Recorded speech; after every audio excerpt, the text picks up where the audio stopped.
Madam थोड़ी मौत मिलेगी क्या? इंस्पेक्टर अंजलि अभी पुलिस स्टेशन पहुंची थी। यह किसी की आवाज़ सुनकर चौंक गई।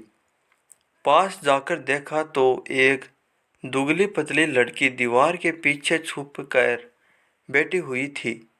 डरो मत, बाहर आओ, हम पुलिस है। धीरे धीरे कांपते हाथों से वो दुबली पतली लड़की बाहर आई।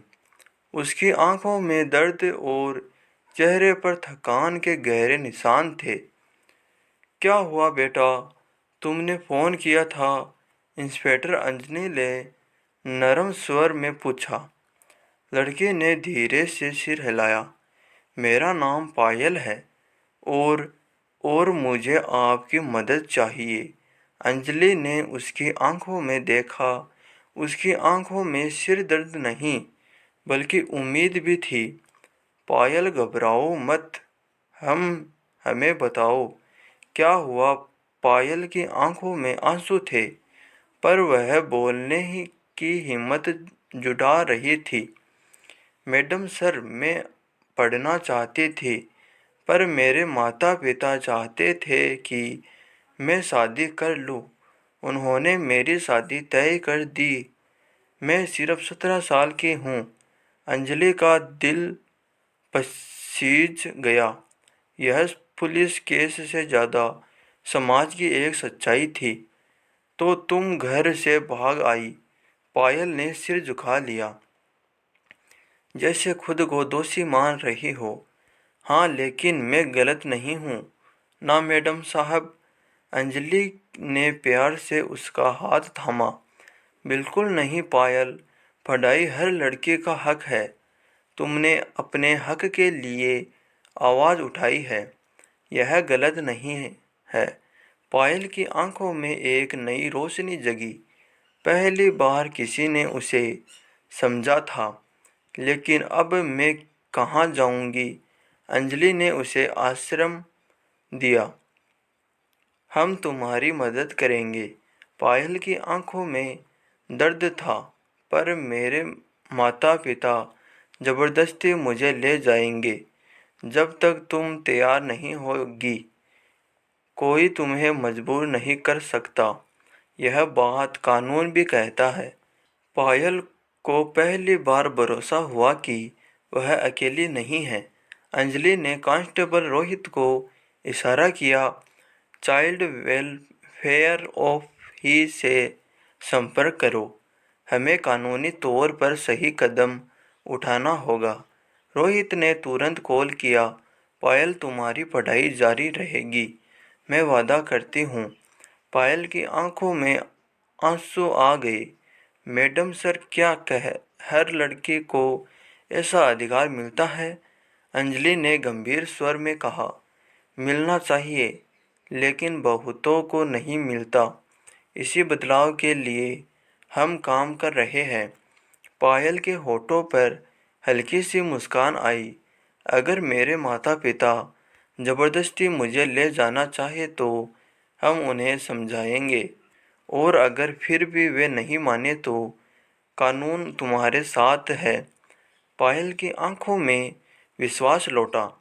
अंजलि ने उसे सरकारी संरक्षण गृह में पहुंचाने की तैयारी की, जहां उसकी सुरक्षा और शिक्षा दोनों की जिम्मेदारी ली जानी थी। तुम अब सुरक्षित हो, पायल।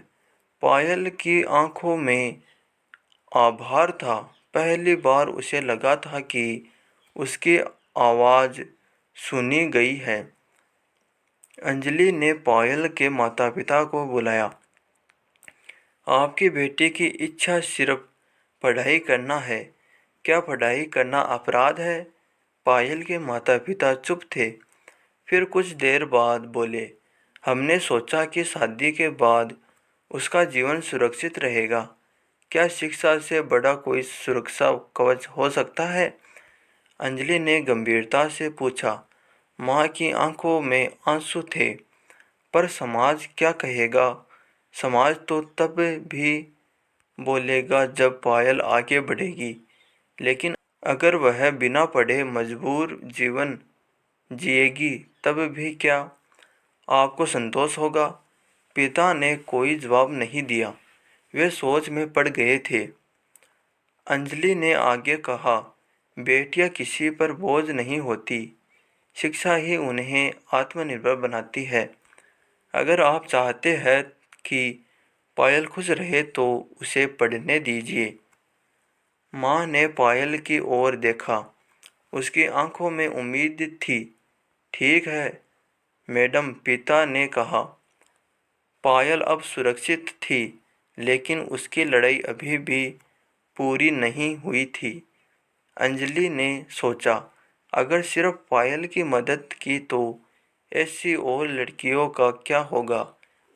उनसे अपने सीनियर अधिकारियों से इस मुद्दे पर चर्चा की। मैडम सर, यह व्यक्तिगत मामला है, एक अधिकारी ने कहा। नहीं, यह एक सामाजिक समस्या है, हमें जागरूकता फैलानी होगी, अंजलि बोली। फिर अधिकारियों ने उसकी बात सुनी और एक अभियान शुरू किया गया। हर व्यक्ति को पढ़ने का हक। गांव की अन्य लड़कियों को भी इस बारे में बताया गया है। धीरे धीरे लड़कियों में जागरूकता आने लगी। पायल की माँ एक दिन संरक्षण गृह आई। बेटा, हम तुम्हें पढ़ने से नहीं रोकेंगे, हम चाहते हैं कि तुम अपने सपने पूरे करो। पायल की आंखों में आंसू थे, लेकिन अब वे खुशी के साथ थे। उसने अंजलि की ओर देखा और धीरे से कहा, धन्यवाद मैडम सर। गांव की और भी लड़कियां ने अपने माता पिता से पढ़ाई की इजाज़त मांगी। कुछ माता पिता राजी हुए तो कुछ अभी भी संकोच कर रहे थे। हमारी बेटियां पढ़ेगी तो उनका विवाह कैसे होगा, एक व्यक्ति ने सवाल किया। अंजलि ने समझाया, पढ़ी लिखी लड़की आत्मनिर्भर होती है, वह अपने जीवन के निर्णय खुद ले सकती है। धीरे धीरे गांव में बदलाव आने लगा। पायल की माँ अन्य महिलाओं को भी समझाने लगी, अगर हम बेटियों को पढ़ने देंगे तो वे खुद अपने भविष्य का निर्माण करेंगे। अब पायल ने एक आत्मविश्वास के साथ स्कूल जाना शुरू कर दिया था। मैडम सर, क्या मैं भी पुलिस में भर्ती हो सकती हूँ? पायल ने अंजलि से पूछा। अंजलि मुस्कुराई, क्यों नहीं, मेहनत करो और एक दिन तुम भी इसी वर्दी में दिखोगी। पायल के चेहरे पर चमक आ गई। गांव के एक नई पहल शुरू हुई थी। गांव के सरपंच ने भी इस पहल का समर्थन किया। अंजलि को इस बदलाव पर गर्व था। हमारी बेटियां बढ़ेंगी तभी तो समाज आगे बढ़ेगा, सरपंच ने सभा में कहा। गांव की कई लड़कियां अब शिक्षा की ओर बढ़ रही थी। एक दिन पायल अपने स्कूल की यूनिफॉर्म में आई और बोली, मैडम सर, मैं भी एक दिन आपकी तरह बनूंगी। अंजलि को लगा कि उसकी मेहनत सफल हो रही थी। उसने पायल की ओर देखकर मुस्कुराते हुए कहा, मैं उस दिन का इंतज़ार करूंगी। गांव की लड़कियों में शिक्षा के प्रति एक नई जागरूकता आई। अब कोई भी यह नहीं कह सकता था कि बेटियां बोझ होती है। पायल की शिक्षा जारी रही।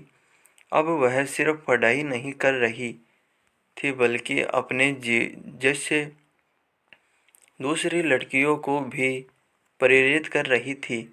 एक दिन स्कूल में एक कार्यशाला आयोजित हुई, जिसमें अंजलि को मुख्य अतिथि के रूप में बुलाया गया था।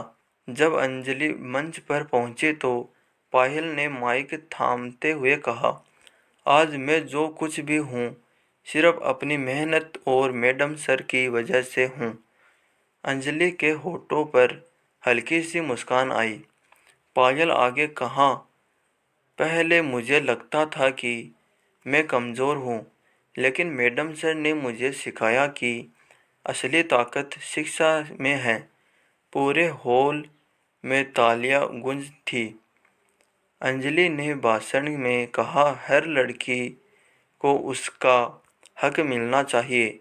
अगर हम बेटियों को पढ़ाएंगे तो वे अपने पैरों पर खड़ी होगी और समाज भी आगे बढ़ेगा।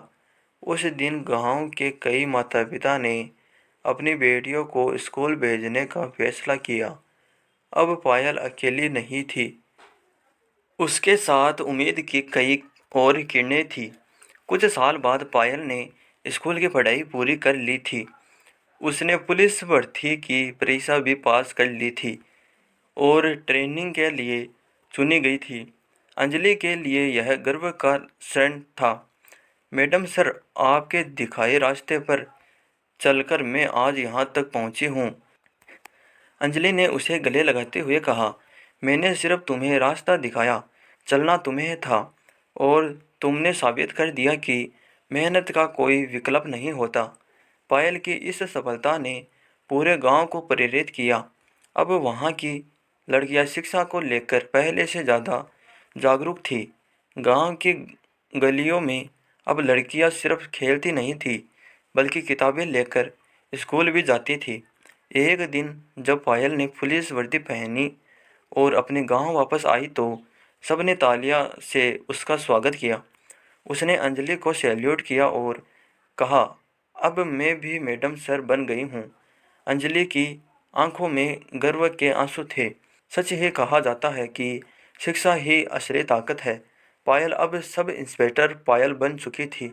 मेरे प्यारे दोस्तों, यह कहानी आपको कैसी लगी हमें कमेंट कर ज़रूर बताइए और प्लीज़ वीडियो को लाइक कीजिए और चैनल को सब्सक्राइब कीजिए। Thank you.